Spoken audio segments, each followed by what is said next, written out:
tests, you have some time to look at questions 1 to 6.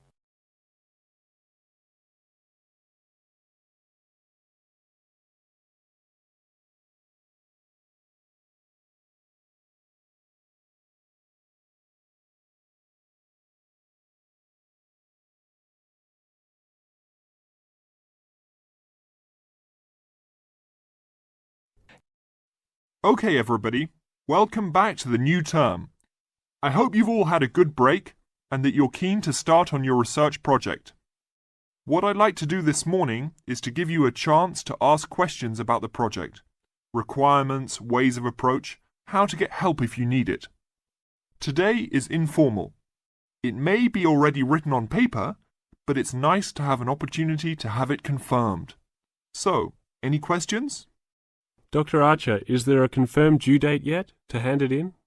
Yes, I can now confirm that it's 16th of July, not 15th as first advised. Okay? And what about the word limit?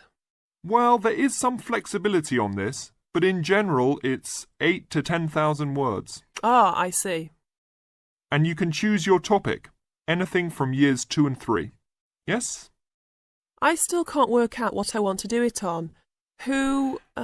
In that case, you should see your course tutor to agree on your final topic, and you should also be aware that there is special assistance available at the library on library resources if you need help on that.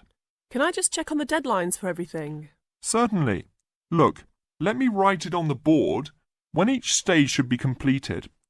First of all, you've got to work on your basic project outline, and that's due in to your course tutor by 21st of February. Which is only 2 weeks away, so you need to get cracking on that. Do we have to include a full reference list by then too? No, your reference list is due on 6th of April, which is 1 week later, so you have time to discuss this with your tutor. And when should we be doing the research? Well, that's over a 1-month period, essentially April to May. And the write-up? Well, you need to do quite a bit of research before you get going on your writing, so that's really May to July, with a due date for handing in on the 16th. Any more questions? Before you hear the rest of the conversation, you have some time to look at questions 7 to 10.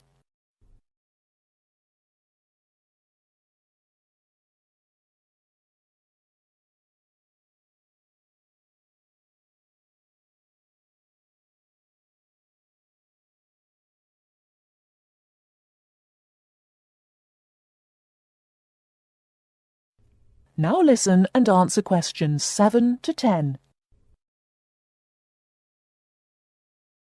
Well, sir, just some advice really. It's about the research approach. Would you advise us to use some case studies? Well, Larry, I know these can be difficult to arrange sometimes, but I really feel they are of great benefit in this subject. You can always talk to your tutor if you're having difficulty. Yes? I've looked over some previous research projects that are in the library. Is that a good idea, sir? I heard... Okay. I don't think you should go through them in detail, especially at this early stage, or you might end up being influenced by them more than you realize. But yes, it really is about the best guide you can have to what's required to what's expected in this type of project. Sorry, Judy, I butted in on you. That's all right. It's just that I noticed one project was a joint one. They worked together as a pair. Is that a good idea? Yes, I remember that paper. Working in a pair can have some advantages, but to be frank, this is meant to be an individual project, so it's best to work on your own. About using subjects, is it okay if we use family members? Your own relatives? I don't see why not. They probably offer some advantages in terms of availability. Although you need to guard against possible effects on your research outcomes. So, you can if you want. Perhaps you should discuss this with your tutor if you plan to use relatives, so you can approach it in the best way. Okay, thanks. Okay then. Well, I hope we've been able to sort out a few things. You're welcome to see me at any time, or drop me a note if you have any more queries. Fine, thanks. That is the end of part 1. You now have half a minute to check your answers.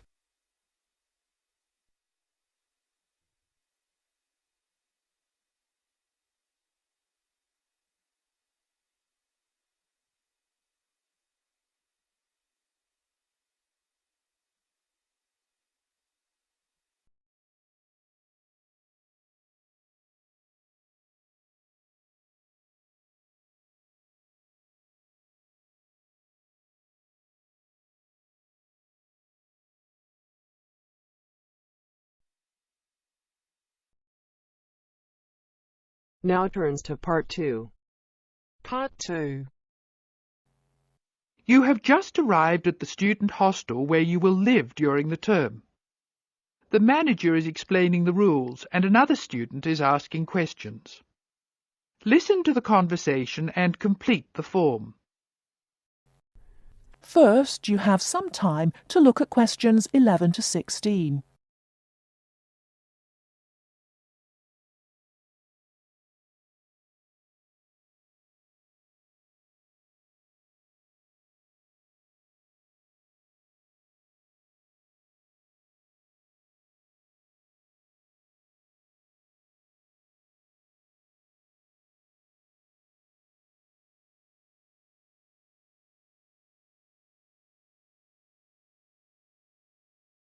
Now, listen carefully and answer questions 11 to 16.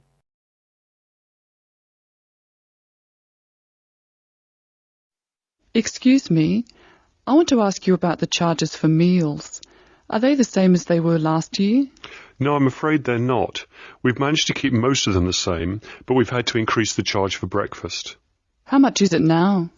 It's $2.50. It used to be $2. I see. What about lunch? It's unchanged, still $3. Does dinner still cost $3? Yes, it does. We've managed to keep the prices down this year, but the best deal is the 3-meal plan for $48 per week. We give you vouchers to present when you come into the cafeteria, and you get 21 meals for your $48.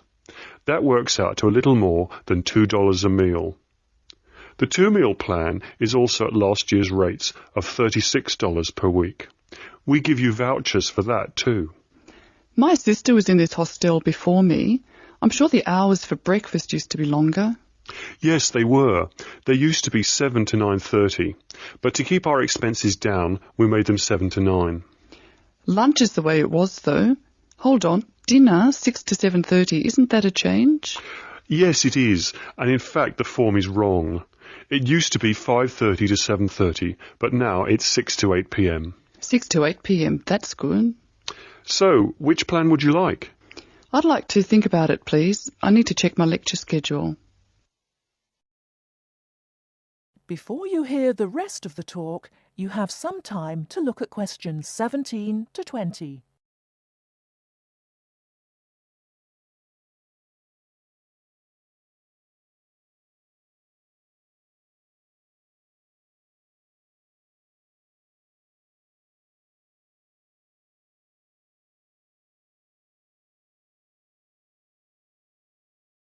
Now listen and answer questions 17 to 20. Can you tell me how to get to my room, please? Of course. You're in the new wing, which is very freshly painted and pleasant. But I'm afraid you're going to have to go to a couple of other offices before you can have the key.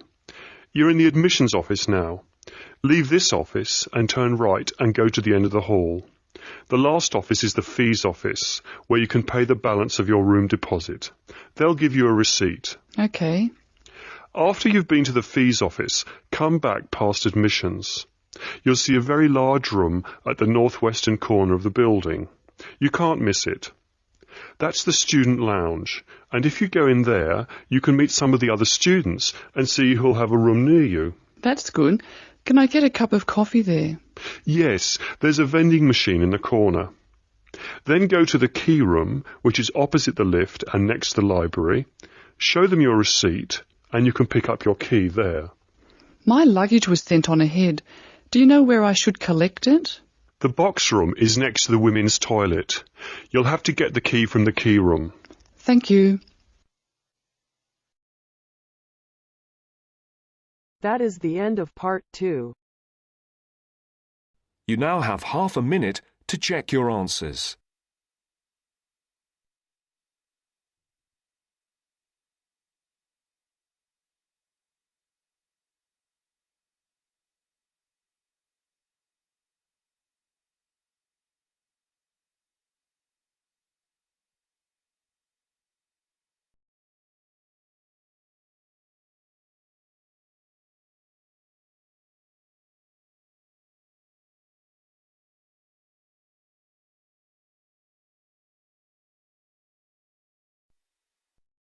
Now turns to Part 3. Part 3. You will hear a conversation between two students who will discuss a project they're working on together. You have 30 seconds to look at questions 21 to 27.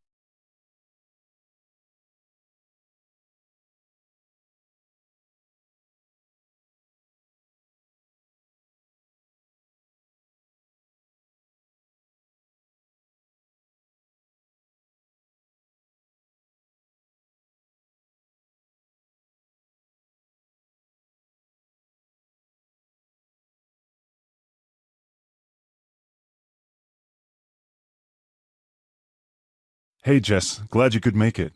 We've got a lot to discuss. Hi, Matt. Yes, sorry I'm a bit late. I did bring all my notes with me.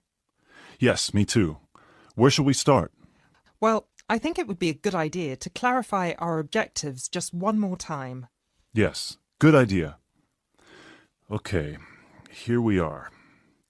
We need to record, photograph, and identify the plant species in 10 1-square-meter plots. Does it say anything about where these plots should be and how they should be laid out? Ah, here it is.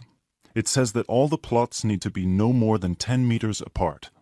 And how do we choose them? Ah, this is the fun part. I remember this. Here we are. Make a 1-meter square frame using bamboo sticks available from the department stores. Yes, we've already done that. I know, I'm just reading the whole section. Okay. One person stands roughly in the middle of the chosen area and throws the frame. The other person uses a tape to mark out the square where the frame landed and returns frame to thrower. The thrower then turns a few degrees on the spot and throws again. The thrower must turn slightly after each throw and vary the force of the throw until after the 10th throw they are pointing in almost the same direction as the first. That sounds a bit complicated. That's only because it's all in writing. It's just a simple throw, turn, throw, turn, throw, turn until we have 10 squares. And I guess you want to do the throwing. Well, if you don't mind.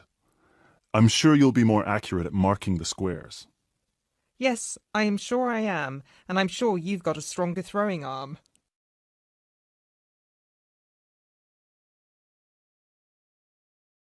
You now have 30 seconds to look at questions 28 to 30.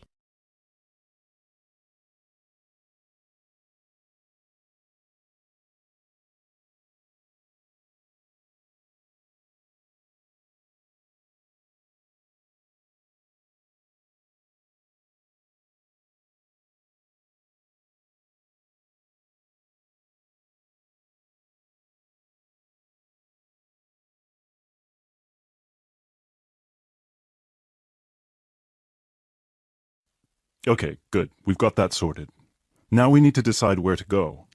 Yes, I've been thinking about that and I've brought the map. Ah, well done. I forgot mine. Now, I've identified 3 possible locations, but they've all got some disadvantages. Okay, fire away. Well, the area around this lowland marsh could be interesting. There'll be a lot of interesting water plants here. Looks good, but what's the problem? Mainly that it's already a designated nature reserve, and I think there's already been a lot of research done here. Ah, I see. Well, I'd rather do something that's new and can be useful. I agree. That's why I identified this area further west. See, here, behind the beach. Oh yes, I see. That area there, where it's flat, but quite high. Exactly. If you look a bit further inland, you'll see that there are hills which will protect that area from strong north winds. I see. Excellent. But what's the problem? Just that it may not be very interesting. We know that the geology there is not conducive to a wide variety of plants. I agree. So what's your last idea? Well, I think this one is a bit of a winner, although I did want to show you the other 2. Look up here, on the north coast. Where? See this bay?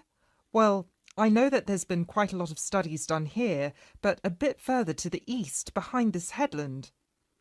No one has ever looked at that. Well, I certainly couldn't see any studies. That is interesting. And the plant life could be a bit different because of the shelter from the wind the headland provides. Exactly. Brilliant, Jessica. That's a great idea. We'll go there. Thanks. Now all we have to decide is when is a good time. That is the end of part 3. You now have half a minute to check your answers.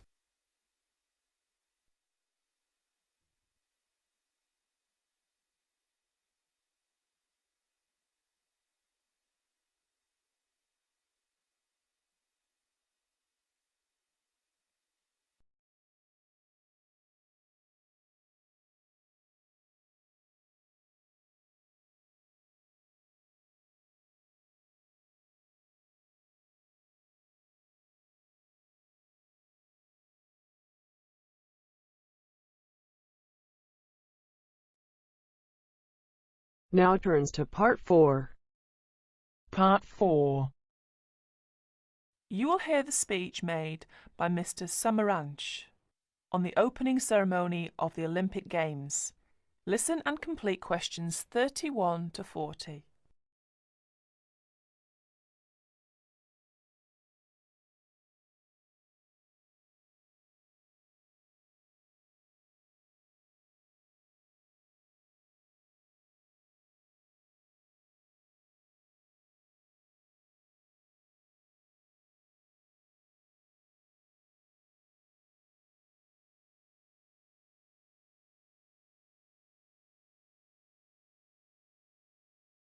Here is the President of the International Committee, Mr. Samaranch's speech at the opening ceremony of the 26th Olympic Games. I'll read it for you.